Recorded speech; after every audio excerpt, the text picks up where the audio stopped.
सबसे पहले आप इनकम टैक्स की साइट पे लॉगिन करेंगे। वहाँ पहले हम 26 ईयर्स जब देखते थे तो इनकम टैक्स रिटर्न में जाके और यहाँ व्यू फॉर्म 26 ईयर्स, ठीक है। अब हम जाएंगे पेंडिंग एक्शन में। यहाँ पे आपको कंप्लायंस पोर्टल में जाके यहाँ पे आ रहा है ई कैंपेन इन असेसमेंट ईयर 2021 से 22 onward and E campaign in assessment year 2020 से 21 एंड बिफोर। तो हमें लेटेस्ट वाला देखना है तो हम ऑनवर्ड वाले में जाएंगे।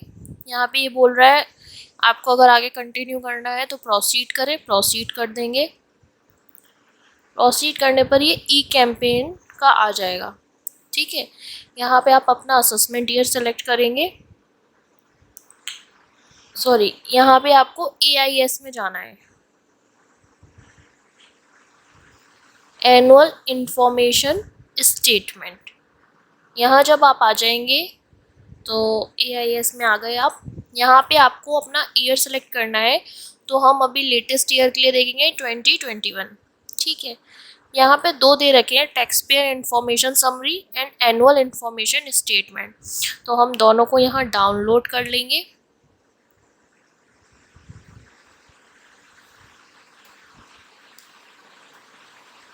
यहाँ पे आपको PDF वाला करना है।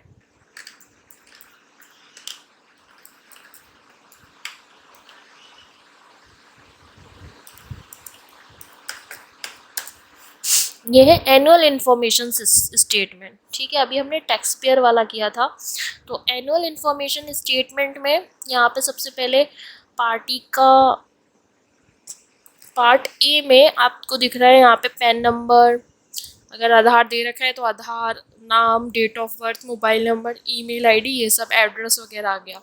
पार्ट बी में दे रखा है, पार्ट V1 में information relating to tax deducted और कलेक्टेड एट सोर्स। यदि आपका कोई TDS या TCS कटा हुआ है तो उसकी डिटेल यहाँ दी गई है।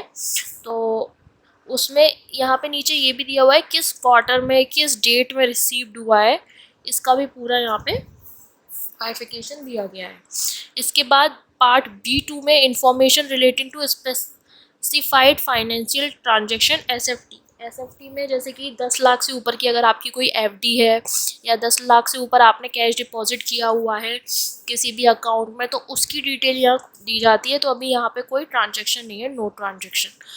पार्ट B3 में information relating to payment of tax, यदि आपने कोई टैक्स पे किया हुआ है पहले तो उसकी डिटेल आ जाएगी, जैसे एडवांस टैक्स वगैरह, या जब आप टैक्स पे कर देते हैं अपना तो उसकी डिटेल यहाँ आएगी। तो यहाँ पे भी अभी कोई ट्रांजेक्शन नहीं है।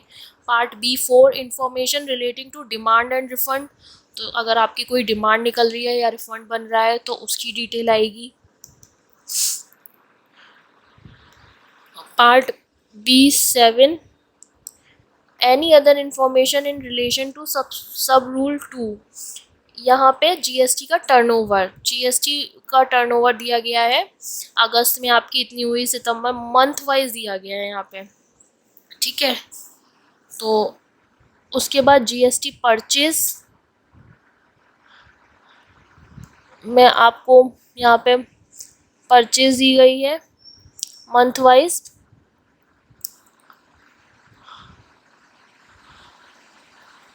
सप्लायर की डिटेल भी दी गई है, सप्लायर की डिटेल दी है और मंथ वाइज उसकी किस मंथ में कितनी कितनी सेल है ये दिया गया है, ठीक है। ये पूरी जो आपको डिटेल, जैसे ऊपर तो यहाँ पे समरी दी गई है, समरी को जो डिटेल वर्जन है वो आपको यहाँ स्क्रॉल डाउन करके नीचे मिलेगा, ठीक है। तो यहाँ पे परचेज का ही पूरा, परचेज की जितनी भी पार्टीज़ हैं सबकी डिटेल यहाँ दी गई है, उनकी पार्टी का नाम। तो ये ही है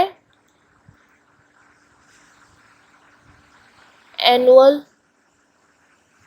इंफॉर्मेशन स्टेटमेंट के अंदर, जो कि अभी नया आया है 26 AS भी आप दे सकते हैं, पर उसमें इतना डिटेल्ड नहीं दिया होता। जैसे कि जीएसटी का हमें परचेज की डिटेल नहीं मिल सकती, वो हम यहाँ से ले सकते हैं एनुअल इंफॉर्मेशन स्टेटमेंट से, रिटर्न भरने से पहले। आई होप आप सबको ये वीडियो पसंद आया होगा, और अगर आपको ये वीडियो पसंद आया है तो आप प्लीज़ मेरे चैनल को सब्सक्राइब करें और मेरी वीडियो को लाइक करें। Thank you.